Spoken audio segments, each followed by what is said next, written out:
passion for the Foxes. BBC Radio Leicester Sport.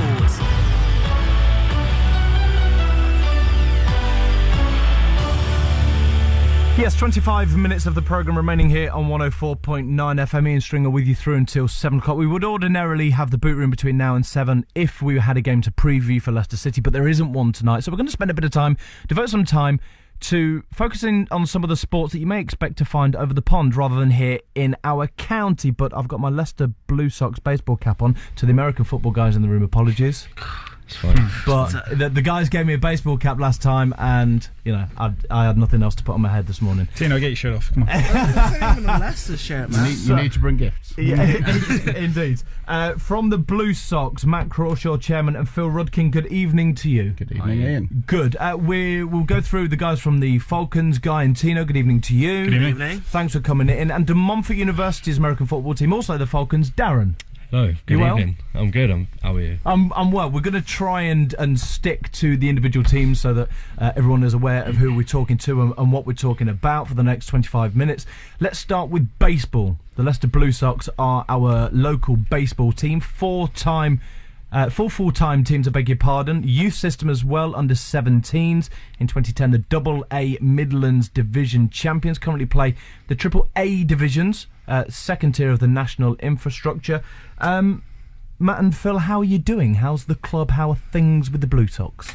Yeah, we're doing good. We've had our first couple of months of pre-season training, so we're going to be moving outdoors in a couple of weeks' time. So you train indoors initially? Initially, at Rushy Mead School, so that's been going well, getting our pitch and catchers warm, and we're going to be going outdoors in just a few weeks' time back at Weston Park. Okay, so Phil, you're still based at Weston Park, and that's your home. Yeah, foreseeable. Absolutely. Yeah, we've got a great setup there. It's one of the better setups in the Midlands for sure. Mm-hmm. We've got a permanent backstop there, which is, to everyone else, it's a big fence, but it kind of means a lot. It means a lot to us. Yeah, it does mean a lot to us, and it was a big deal when we didn't have it.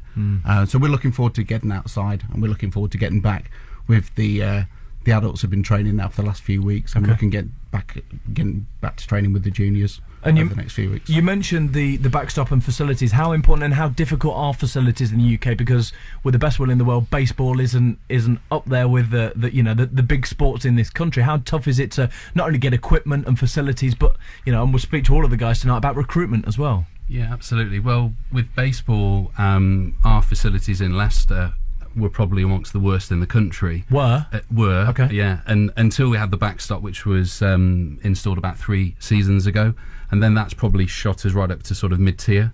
So we're now one of the better facilities in the country just by having that permanent backstop. Sorry to interrupt, Matt, but as chairman, I'd imagine getting that kind of thing funded for a start, how did that work? It probably took us about 5 years to get the funding. Really? So we were getting sponsorship from companies, funding from the council, funding from Sport England. We were just trying to make it add up, and the steel price kept going up, so we were always chasing a higher amount, and planning permission ran out and they went to go back for all that again. So it can be very difficult if you don't have the lease on the land. So it's a public space at Weston Park, so we have a community occupational licence on there for the next 5 years, which gives us some security, but certainly if we had a lease we could do a lot more with the facilities. But the backstop is more than adequate for what we need to do. And we've got Guy and Tino and Darren in from the American football guys, but Phil, American football and you have clashed before, have they not? more than clashed, yeah. I think I referred to Phil as the Bo Jackson of Leicester today. I feel truly honoured. If only I was as good at either one of those two sports. But yeah, football's my background. I grew up with American football. I played youth football here in Leicester, played Great Britain youth football, and more latterly, in as recently as 2009, played for the man immediately to my left in the Falcons Championship winning team. Guy, what was he like as a footballer? He was the glue that held the team together. He was an excellent. He was a captain on the team, and he was a real leader on and off the field. So it was a real pleasure to play with. Why did he leave? Like all of us, we got old. Love that. Finally, on the baseball guys, and again, we will come back. We'll flit in and out. Tell me about Coach Rob Paternostro's association with your club. Wow, we're still waiting for him to suit up for us. Historically, has he been involved? Because I know he loves a bit of baseball, doesn't he? Has he been involved in the club? He hasn't been involved with our club. He's come to some of our games. Right, so he's come to watch. Yeah, he's come to watch. He brought his son along, and he's been very supportive of the Blue Sox. We've been at a few of the Riders games, promoting baseball, which has been really helpful, trying to get the kids into the game.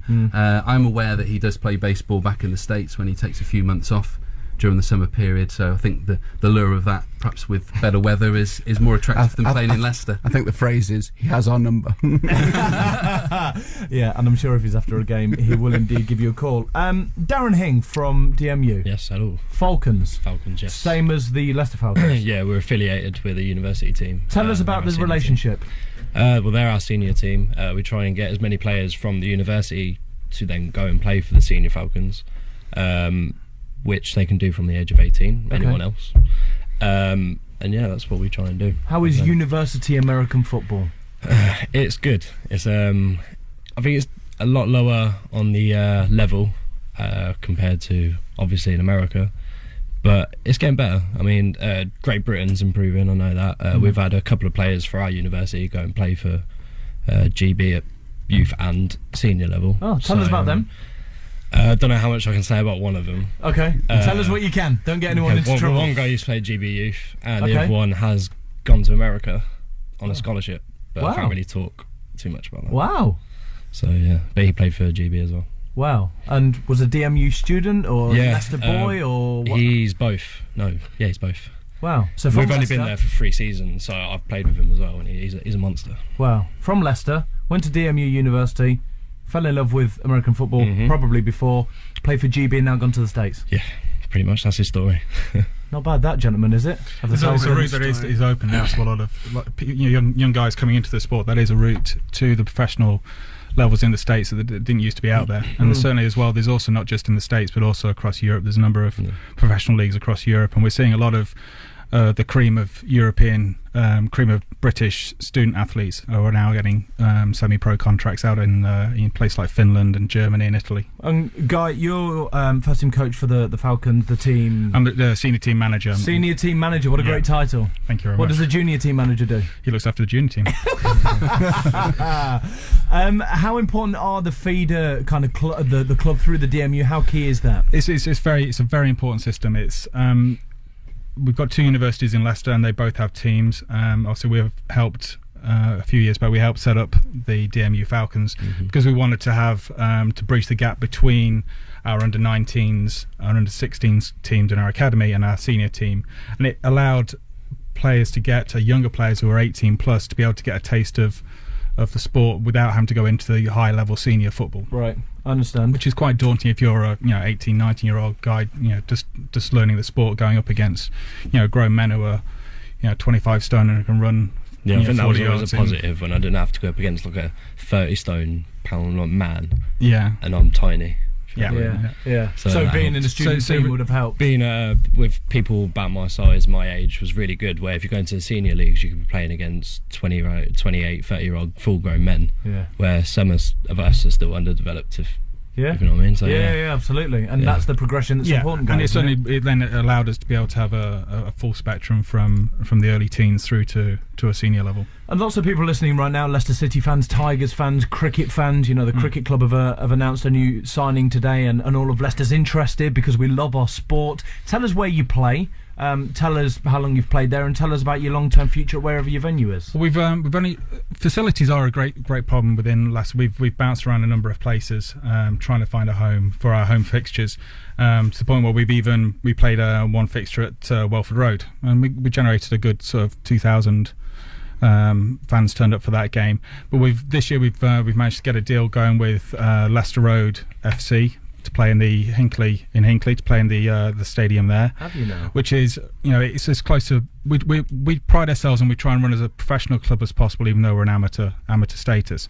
But what that does is, by having the great facilities, it allows us to be able to bring fans into a good facility where they can watch the game in a great environment, and not just put on a game, but also put on an event for the whole day. So it's more than just, American sports are very much about entertainment. Yes, it's about razzmatazz. It's about food and drink. It's about a real day out, and that's what we're trying to establish this year at Hinckley. And Guy, you got one of your players next to you, Tino. Good evening. Good evening to you, mate. Tell us whereabouts on the field of play you play, and pardon my American football ignorance, pal, but try me. All right, so the position that I play is running back.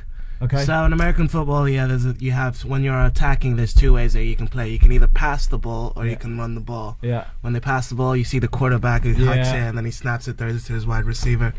With the running back, that's my job, where I just gotta run as many yards and dodge as many 12, 11 guys all trying to tackle me at the same time. And imagine him just saying, "Here's the ball, run through 6 guys, dodge them." Yeah, that's pretty much a practice. It's pretty much the job. Yeah. I did once go American football training for a TV feature that I did on East Midlands today, and I got hammered, but I loved it. I got to say, the physical aspect of American football is so attractive. It's a lot of fun. You do get, even though you do get knocked down a couple of times, especially for running back, you do get a lot of adrenaline running through you. Yeah. Even though you've been knocked down, if you've only walked like four yards or so. Yeah. You want to get back up and keep going for it even more. So, Tino, tell us your story. How you fell in love with American football, where you originate from, and how local to Leicester you are. So I was international student. Originally came along to Warwick University, and like everybody, I started off playing rugby. Never had the chance to play American football, but like with the student teams, Warwick University had the facilities to let me play American football there. Just played along with them over the years for 3 years, then moved to Loughborough University, who are also one of the top universities for American football in the country, ranked along like Birmingham University. And I originally, when I first started American football, I came in with the idea that I'll have this one position, I'll be an amazing player. And the coach just said, "No, you're going to be a running back. Okay. Here's the ball, run it." And since then, I've been playing it for 5 years. Okay. And this is my first year with the Leicester Falcons. It's my first season with them, so hopefully it's going to be a good season. I don't see us losing, I see us winning, and that's all I'm all about. Talk us through where you are in your seasons as well. Darren, start with you, with your season. Where are you? We have finished our season. We play ours over the winter, and like these guys who play over the summer because of obviously schedules. Yes. How did it go? Not great. Okay. No, we finished 1-7, which is pretty terrible. We had a lot of problems this season with coaches and injuries and everything you can name. So we've had a pretty terrible season, but we're looking forward to next season now. Hopefully we're trying to put that in place. And hopefully get that started. Darren, is there one thing that's important with that kind of a season, that you still get bodies next season? Is it attracting more people to play that's the key? Of course it always is. It's like when at university you've got your third years or your fourth years, they'll graduate. You lose players. Like we lost 4 starting players in one position. There's 4 linebackers, all of them went. We have to replace those with rookies who have potentially never played the game before. No. And we make a big deal with recruitment at the beginning of the year and try and get as many people as we can. But it's a lot of money. It's the university doesn't help fund kit, so they have to pay off for that.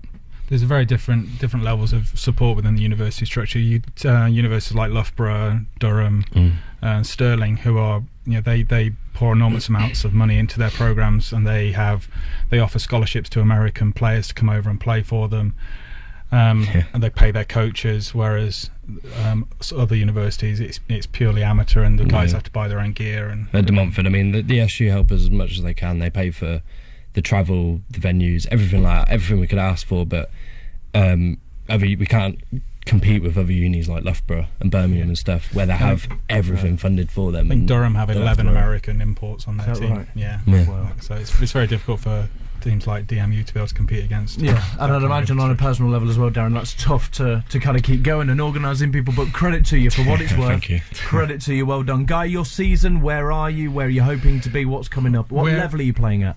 We're in Division 2 this year. There's been a restructure. In the leagues? In the leagues, yeah. Although I felt we should have been Division 1. We've been put in Division 2. But that's great because it gets us to prove a point. You sound bitter? Not bitter. Determined to prove a point that we're on the start of our next 5-year plan, and that's very much to be the strongest team in the Midlands, be able to challenge the London teams for national championships. And our season kicks off on the 26th of April at home in Hinckley. Tickets are available. Yeah, hey, Usual sponsoring right there. you carry on. 26th of April at Leicester Road Stadium, formerly Hinckley United. Yeah, and we're playing Humberside at home, and then the season runs throughout the summer, ending up in the second of home fixture against Lincoln on the 2nd of August. Okay, and the Blue Sox guys, your season, where are you? Clearly you said your pre-season. Yeah, we're a really similar point to the football guys. How were you last season then? Transitional a mixed bag. Yeah, we had a lot of development. We had a lot of change. We lost our manager shortly prior to the season. Okay. Dennis Grogan came in and did a great job taking over pretty much at the 11th hour. Okay. And our second team was really growing. We started to bring more of the young lads through.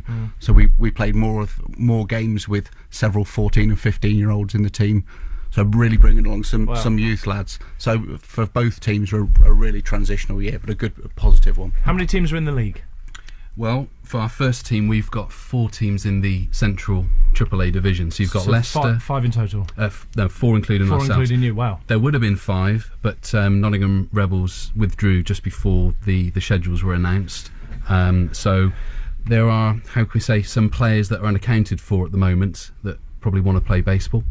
So it'll be interesting to see where they end up playing this season. I know Dennis is certainly evaluating options for the first team to try and strengthen the product on the field. So within that 4-team division, we've got Cambridge, who are the AAA national champions, a very strong team. They're in close proximity to a lot of the US Air Force bases over at Alconbury and Mildenhall, so they've got a lot of good players, good pitchers, so they're the team to beat this season. We've got Milton Keynes, who are probably now our closest rivals geographically, and we've also got Birmingham Bandits, who they've gone through a bit of a restructure themselves. But opening day for the first team is Sunday the 19th of April, and that's away at Birmingham Bandits in Marston Green. And our second team, Leicester 2 Sox, they actually open at home on the same day, Weston Park, and that's against Northants Centurions. I guess you'll be pitching in that game, won't you, Phil? Yeah, I'm hoping to be on the mound for the first game there, all things being well. Wow. So you're the 4 team in the league. That must be tough, because with the best will in the world, you're playing the same teams on a regular basis. It's great. Is it? We know all of our opponents so well, and they know us. Yeah. And it's like going down to the park. Whilst it's competitive while we're on the field, of course. There's a lot of great friends there, and there's a social element to it. We'll make sure we go for a drink with those guys afterwards, and we've got lots of good friends, and it makes for a great day. How many Leicester-based baseball players are there in your team? My question is it predominantly local guys that you get involved and you bring through, or do some guys 50-50? Would you say? Yeah, we've got a smattering from the local counties. Some guys that live in Nottinghamshire, Northamptonshire, spread around like that. There's not too many guys that are travelling from too much further. Okay. So probably 50-50 guys that live in the county and then the surrounding areas. What makes a good baseball player? I'm really sorry, a rubbish question, but I've never played the game myself, and a lot of people listening right now, other than Phil, guys, thank you very much indeed. Yeah, he's too kind. I have to say, he's never seen me play. So a nice beard, like it's nice beard. It is mostly about facial hair. It is, and chewing gum. Yes. And spitting sunflower seeds. If you can do all of those things, then the rest takes care of itself. But what a huge game it is in the States. Baseball, I mean, you talk about you look at some of the wages of some of the big guys. It's ridiculous. It is enormous. But they play 160 games a year. They don't have days off, really. Wow. If you look at a calendar for a month, they might have 3 or 4 days off, that's it. Good. Welcome to the bone, I say. Hey, listen, they earn that for money. the money they're on. Absolutely right. Give us a recruitment drive then. If people are listening right now that want to get involved in baseball, how would you convince them to come and get involved with the Leicester Blues? Well, we're recruiting particularly junior players at this stage of the season. Tell us a bit about that. Yeah, so we've got 2 junior baseball teams. We have our under-17s and our under-14s. Phil and I coach those respective teams, and we're kicking things off with a youth baseball camp, which starts on Thursday the 19th of March. We're looking for boys and girls aged 9 to 16, and that's at Rushmead School in their sports hall. The first session is free, and if you want to get involved, you can go to our website, which is www.leicesterbluesox.co.uk/juniors, or email us juniors at leicesterbluesox.co.uk. And why should people choose baseball over basketball, American football, rugby? Because I'm short and fat. Yeah. That's not great. Not great build for basketball. Now, if you're listening, kids, that's not how to sell. Phil's trying to say you can be literally any shape or size. Yeah, absolutely. It's a very inclusive sport, isn't it? Absolutely. Says the chairman. If you're short and fat like me, then it's just fine. No, it's a great inclusive sport, and I think that one thing that's really good is how positive we all are. Yeah. You know, we've got a real positive ethos to our club. Yeah. I think in terms of a club as opposed to a team, I think we've got one of the better clubs in the country. We've got a lot of positive people, both involved in the committee and as coaches. Everything we do is picking people up, telling them what to do rather than what not to do. Good on you. We also have a women's team as well. We so do. Any girls or women out there who are interested in the sport, we've got fast pitch softball that's ongoing at the moment. Just give us a shout. Lovely. Stay with us. Thanks for coming in. Appreciate it. Darren. Yes. If the students listening right now, if anyone's interested in coming to Montford Uni, come to the American Football Taster Sessions. They'll be in September, I'd assume now. Of course. But get fit in the summer. Yeah, work out over the summer. Go play for Leicester Falcons over the summer. Yeah. And then come to us for some experience. That'll help a lot. Yeah. But yeah, anyone like the baseball guys, any shape, any size, just no experience necessary. Just come along. I hope you enjoy it like I did for 3 years. Yeah, absolutely, and good on you. And what would you say would, again, to the uninitiated, what is it about American football that gets the fire in your belly burning? Well, I used to play soccer, normal football, for years, and I used to love that. And then ever since it comes to uni, I thought, well, why not try something? Why not try it? And I went and played American football, and I loved it. I mean, it's just something you have to try and give it a go, and yeah, it's just great. So get involved with DMU Falcons if you want to get involved in that. One question, Guy, if you wouldn't mind. You're playing at Leicester Road at the moment in Hinckley. How's that been? Because there's some political manoeuvring down there with facilities, changing rooms. One person owns the pitch, another owns the house, and we've had to be patient and let all that play it out. And there's been lots of questions. It's driven our Twitter account up the number of hits quite dramatically. It's people to wanting to find out what's going on. There was obviously concerned about the turf and how we're going to do that, and we've answered all the questions, and we're working with the Leicester Road guys and fitting within their framework of their ownership of the facilities and using those facilities and not using other facilities that are not theirs. It's a very complicated story, I'm well aware. Yeah. Tino, for people listening that might think that the next Charles Dagnall, one before your time, to come and play American football. Not before mine. America, yeah, indeed. That'll get a few giggles around Leicestershire, bowling daggers. What would you say to sell American football in Leicester to people thinking about it? The one thing that I learned about American football as well, other than playing like rugby and other sports, is that American football is very much, if you feel you're a specialist and you feel you're particularly very good at exceeding in one particular job, American football is right down your alleyway. Whilst with rugby, you have to be all-rounded at everything. American football, as for me, like, my specialty is running and dodging people. If you feel like you can run and dodge people, you can play. If you feel like you can catch, you can play American football. Yeah. And if you feel like you can knock somebody the hell out, you can play American football. Well, it sounds cool. Leave dodgeball behind. Guy, again, where can people come along to get involved if they want to get involved in the Leicester Falcons? I think initially you drive everybody through our website, which is leicesterfalconsafc.co.uk. The junior team have practices at Brockington College on a Saturday this month between 12 and 2, I believe, and the seniors practice at Babington College. My old school. Is it really? Yeah, you used to go to Babington. Yeah, with our academy are basically set up there, and our youth teams will play there through the summer, and our senior team will train there over the summer as well, and then obviously come down to supporters at Hinckley. Last 60 seconds of the programmes. Go around the room briefly. The baseball guys, do you get involved in any of the Leicester-based sports? City fans, Tigers fans, cricket fans? Yeah, City season ticket holder. Are you? Yeah, absolutely. It's hard work, isn't it? Yeah, you got myself. It's hard. Guy and Tino, you get involved elsewhere in and around Leicester? Yeah, Tigers fans. Freddie Tuoleg used to be on our squad back in 2009 as well. So we're good friends with Freddie. Wow. You can try and recruit Manu when he calls it a day? Yeah. Best of luck with that. When he decides to hang up this whole rugby malarkey, he should come and play for us. Yeah. Darren? Yes, I do. You should do Yeah. more. I'm going to tell you right now. You need It's to because watch I'm more from Leicester. Northampton, Oh, are you? so I can't speak too much about Leicester teams. But I have been to a couple of games of Leicester City, and obviously I enjoyed the Leicester.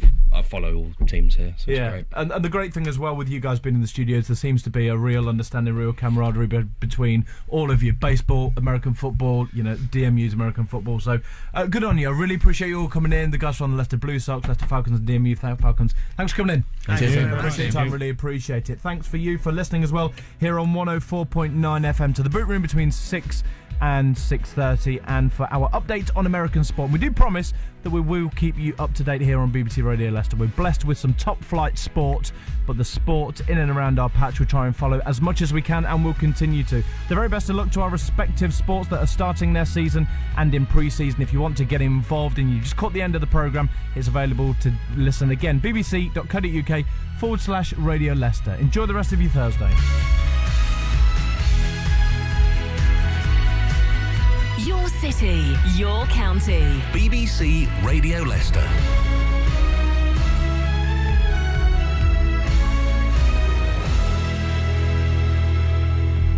It's 7 o'clock.